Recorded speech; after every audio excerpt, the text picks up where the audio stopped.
America back on track. Bill Martinez live. Got to keep our eyes on the goal, ladies and gentlemen. It's a long way to go. We've got a long, hard battle. It's been a long time coming. This didn't happen overnight, and it's not going to change overnight either. So don't grow weary in doing good and staying focused on those things that will get us back on the right track. I'm Bill Martinez. 6 minutes after the top of the hour, Dr. Herb London is with us, president of the London Center for Policy Research. Dr. Herb, how you doing? I'm doing well. Nice to hear your voice, Bill. Well, good to hear yours. Did you get to sleep okay last night? I mean, as we were going to bed, we had two confirmations, and then we got Mike Flynn out. So my read on this is bureaucrats 1, Team Trump 0.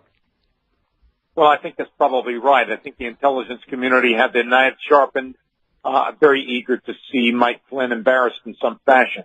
Mm-hmm. Mike is a wonderful guy, a good friend, and someone I greatly admire. I think that he has served the country very effectively, and in my judgment, probably at some point will serve the country again. Mm-hmm. This notch in the belt that the left has been able to obtain for itself is not the end. Obviously, this relentless desire to undermine the Trump administration will continue. However, I do believe that a lot of consideration will be given to the next national security advisor because of what's happening on the world stage. The events that are occurring with North Korea and with Iran clearly suggest that someone has to be there providing guidance on what this administration ought to be doing. Well, that's exactly the point here, Herb, is that with all that we're dealing with, it seems that the bureaucrats and those on the left want to get mired in all the particulars as opposed to the specific mission that is at hand, which is the safety of our country and its citizens right now. Well, when you consider the fact that the issue here, or supposedly the issue, I don't really believe it was the real issue, was that Mike had a conversation with the Russian ambassador, and that was not completely revealed to the vice president. Well, you know, the fact is it's not a real violation of the Logan Act because there are people who are designated as national security advisors who have conversations of that kind all the time. The issue here is really something I think that is far more fundamental, and that is the intelligence community not really liking Mike because when he took over the job, he said that defense intelligence, as well as the CIA, were not doing their job. Mm-hmm. His argument was that we are not getting the kind of intelligence reports we need because these people were conforming to views that the President of the United States held. And that was one of the reasons why Mike resigned in the first place. Mm-hmm. So, again, you know, I think there's an awful lot here that is not seen or understood by the public, but I do think that Mike Flynn is an extraordinary guy who has served the country in a very effective manner. Well, like you say, you know, him having a conversation and only he and the ambassador and certainly those that listened in on the conversation knew exactly what was going on. But he obviously opened himself up for this kind of scrutiny. And it's very unfortunate because I got to tell you, Herb, when Mike Flynn had said the reason why he was so committed to Donald Trump, that convinced me. And I don't know Mike Flynn as well as you do, certainly, but I just have, just appreciated his heart and his tenacity, and the quality of the man. I think this whole situation is unfortunate for somebody with his, with his history, all that he gave to the country, that, possibly he made a mistake here. And, well, it's possible that he made a mistake. If it is a mistake, I regard it as a pettifogging mistake. Right. I don't think it was done with any ill intent. I don't think that he had jeopardized either the security of the United States or was in the position of making policy unilaterally. I don't think that any of those things happened.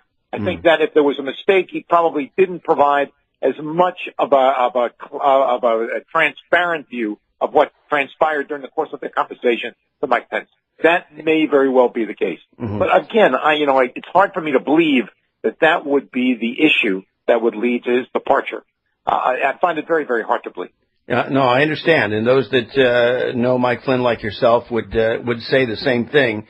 And, I think it's unfortunate because he's a quality individual, and to lose his services, maybe in some sort of form. I mean, you could tell that the president was doing everything he could to hold on to Mike, but Mike decided on his own that he needed to fall on his sword, that it would detract from, the speed and the focus of this administration. I mean, the president is dealing with enough, with enough adversity at large without creating an added distraction that would be unnecessary. So, well, that's Mike Flynn. Mike Flynn is perfectly willing to sacrifice on behalf of this country. And I believe that this was a sacrifice, and I think you stated it very accurately. Mike probably did not have to go, but believed that this whole episode was a distraction that would stand in the way of the kind of policy direction that the president required at this time. Well, the media would not let go of this, sadly. This is atypical, and we've got more to look at, going forward, the way they handle reporting about the president and his team. We got two confirmations last night, Dr. David Shulkin, and everybody, a unanimous vote for him last night. And so, the president's cabinet is slowly but surely getting in place. And not only is it getting in place, but in my judgment, it's among the most distinguished cabinets that we've seen in the last 5 or 6 presidencies. So I think that President Trump deserves an awful lot of credit for assembling an extraordinary group of people who are now serving the government of the United States. I think that this is a truly distinguished cabinet. I mean, obviously, there are some, one or two, that you might say are questionable, but on the whole, it's really an outstanding group. Yeah, you look at it. I mean, the people's, the experience, the people that have come in. I mean, I think America has been looking for some information or some counsel from somebody outside the Beltway, and you've got people that have been very successful in business that I think bring a lot to the table here, Herb. I agree with that completely. I do think that Trump deserves an awful lot of credit. His instincts appear to be impeccable. The issue for me is that he's really got to keep his eye on his eye on what are the critical issues of our time. And there's no doubt he's going to be tested. He's being tested by Iran at the moment. He's being tested by North Korea. He's got to start concerning himself with what are the overarching and important issues, not the pettifogging matters of whether, in fact, his daughter's products are being sold in a department store or not. I mean, that's not an issue for the president. Well, you're exactly right. And also, I'm looking at the clock here, Herb. I mean, what do we got, 18 months or so, and then we're going to be in midterm mode, and things are going to get bogged down there, and he can hope that, everything stays relatively, the same. Maybe they gain a couple of more seats in the Senate, if that's possible.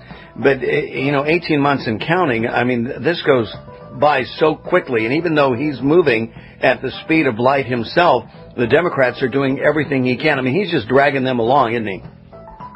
He's dragging the Democrats along. Look, the Democratic Party is in disarray. If I would ask you today, and I mean, look at this matter dispassionately, and of course you're a guy who's following the news every single day. But if I were to say to you, what are the 4 or 5 major issues for the Democratic Party? What could you say of a positive nature, aside from the fact that they're opposed to Republicans on X, Y, and Z? What would you say is now the Democratic platform? I think you'd be hard-pressed to identify any characteristics that are distinctly Democratic. Exactly. Well, we got to leave it right there. We'll be back more with Dr. Herb London on the other side of the break. Stay with us, America. Just about 15 minutes after the top of the hour. This is Bill Martinez. We are live.